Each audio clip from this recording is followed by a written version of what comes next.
የሲኦል ጌጦች አጭር ልቦለድ ታሪክ። ሴተኛ ዳሪ በሆንም የማርያም ቀን ግን አልሰራም። ማርያምን ከወደድሻት ዝሙትሽን ተይ ያሉኝ አሉ። የስም ክርስቲያን እያሉ ያንጓጠጡኝም አልጠፉም። እሷ ልቤን ታውቃለች እላቸዋል። እርግጥ ይህንን የወረስኩት ከጓደኛዬ እስከ ዳር ነው። ጽድቁንም ኩነኔውንም ያስተማረችኝ እሷው ነች።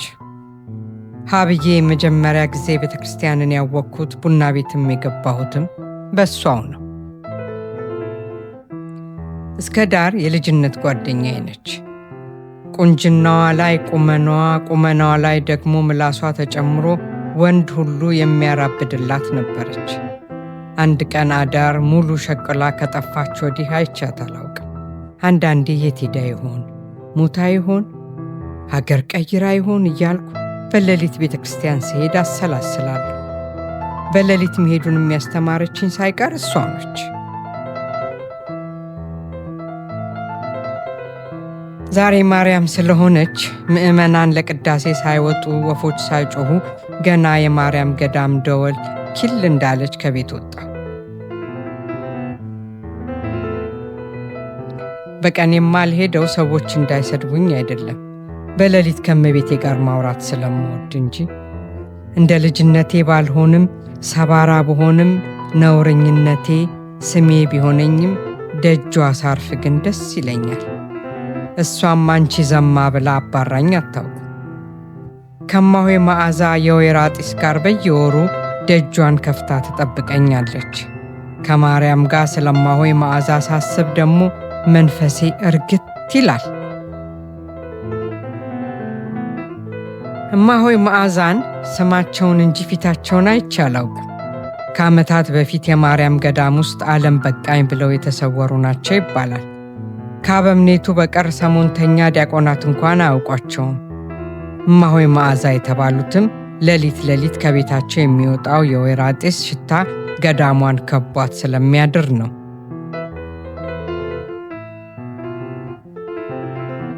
በእሳቸው ምክንያት ማርያም ገዳም የመጣ ሰው መዓዛ ባለው ጉም ላይ የተሰራች መቅደስ ማለቱ አይቀርም። ምዕመናንም ፊታቸውን ባያዩ ወይራ ይዘውላቸው ይሄዱ ነበረ።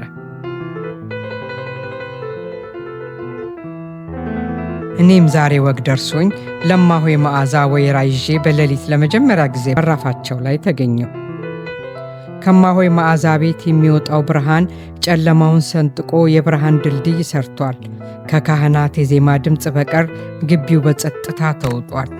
በመሃል መጠነኛ ሳል ይሰማል።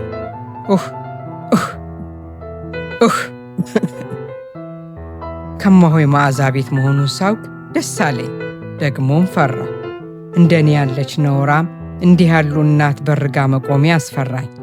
ብቻ ግን እማሆይ በጸሎት አስቡኝ ወለተ ማርያም ብዬ ወይራውን አስቀምጬ መለስ እንዳልኩኝ ወለተ ማርያም የሚል ስስ ድምፅ ከማሆይ ቤት ሰማሁ።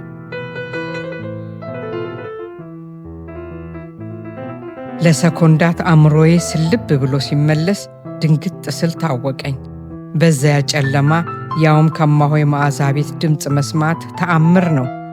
ብቻ ከንፈሬ እየተንቀጠቀጠ ትንፋሽ እያጠረኝ አቤት አልኩ። አዝነሽብኛል አይደል አሉ እማሆይ መዓዛ። ኧረ በፍጹም ለምን እንዴት እርሶ እኮ ብዬ ስጀምር ተይ ጽናት ተይ አታባቢ እውነቱን ንገሪኝ አሉ። ጽናት ስሜ እኮ ነው እንዴት አወቁት አልኳቸው ብርክ እያለኝ።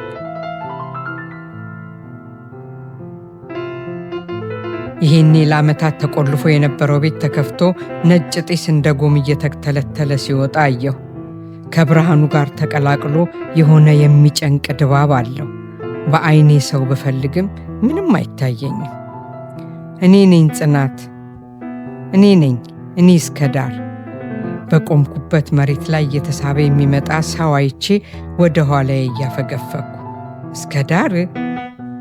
እስከ ዳር ቆይ እንዴት? በእናታችሁ አታስጨንቁኝ፣ እኔ ኃጢአቴ በዝቶብኛል፣ ስቃዬን አታብዙት አልኩኝ። ከፍርሃትና ከጭንቀት የተጨመቀ እንባዬን እያፈሰስኩ። አይዞሽ ጽናቴ፣ ተረጋጊ፣ ምንም አትሆኝም። እኔ ነኝ እኮ እስከ ዳር ጓደኛሽ፣ ይልቅ ነይ አታድክሚ። እማሆይ ለምን በመሬት ላይ ይሄዳሉ? እንዴት እዚህ ገቡ? ምን ይሰራሉ? አልኩኝ። አሁንም ትኩር ብዬ እያየኋቸው እውነትም የልጅነት ጓደኛዬ እስከ ዳር የአሁኗ እማሆይ መዓዛ መሆናቸውን በብርሃን ጭላጭል አይቼ ለየሁ። ቢጫ ቆብ በቢጫ ፎጣ አድርገዋል። ቀይነታቸው እንደ ድሮው ነው፣ መራመድ ግን አይችሉም።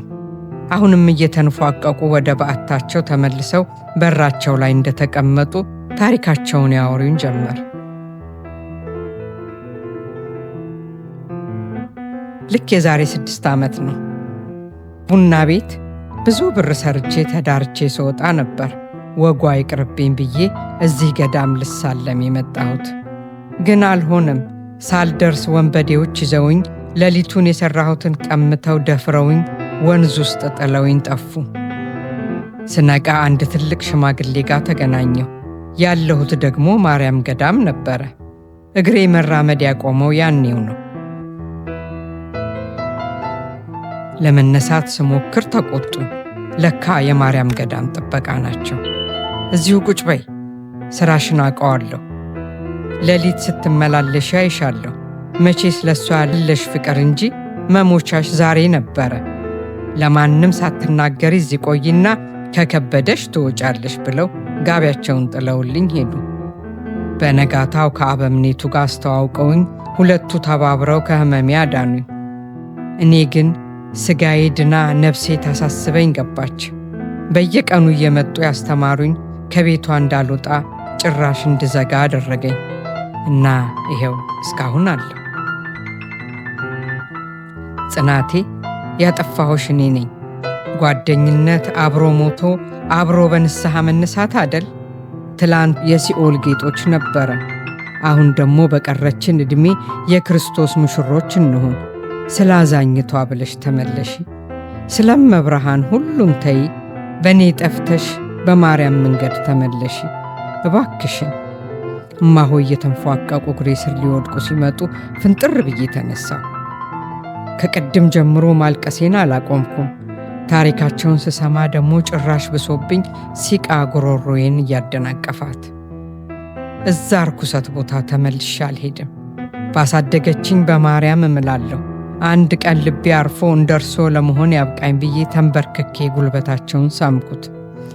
ተመስገን በይ፣ ሊነጋብኝ ነው፣ ልግባ፣ ደህና ሰንብቺ ብለው እየተንፏቀቁ ወደ ጨለማ ቤታቸው ተሰወሩ። እኔም ከማርያም ገዳም ቤቴ መድረሴ ሳይታወቀኝ ተመልሼ ሻንጣዬን ይዤ ወጣሁ። ወዴት ይሁን የሚሄደው አላውቅም።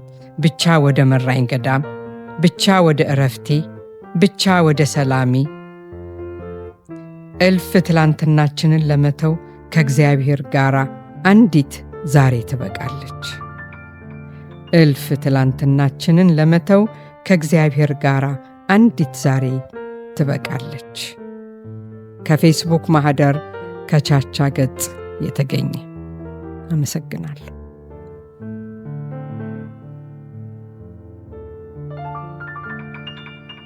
በስተመጨረሻም ይህንን አጫጭር የመጽሐፍ ትረካና የግጥም ቻናል የምትከታተሉ አድማጭ ተመልካቾቻችን ሰብስክራይብ፣ ላይክ እና ሼር በማድረግ ቻናላችንን ይደግፉ። እናንተ ሰብስክራይብ፣ ላይክ እና ሼር ባደረጋችሁ ቁጥር ጠቃሚ የሆነው ምክር አዘል ግጥም፣ አጫጭር ታሪኮች ለሌሎች ይደርሳል፣ ይማሩበታል። በዋነኝነት ደግሞ በገጠር አካባቢ ወላጅ አልባና ትምህርት ቤት መሄድ ያልቻሉ ሕፃናትን ትምህርት ቤት ሰርተን እየደገፍን ስለሆነ እናንተ ሰብስክራይብ፣ ላይክ እና ሼር ባደረጋችሁ ቁጥር አንድ ሕፃን እንዲማር ወይንም እንድትማር ስለምታደርጉልን ከልብ እናመሰግናለን።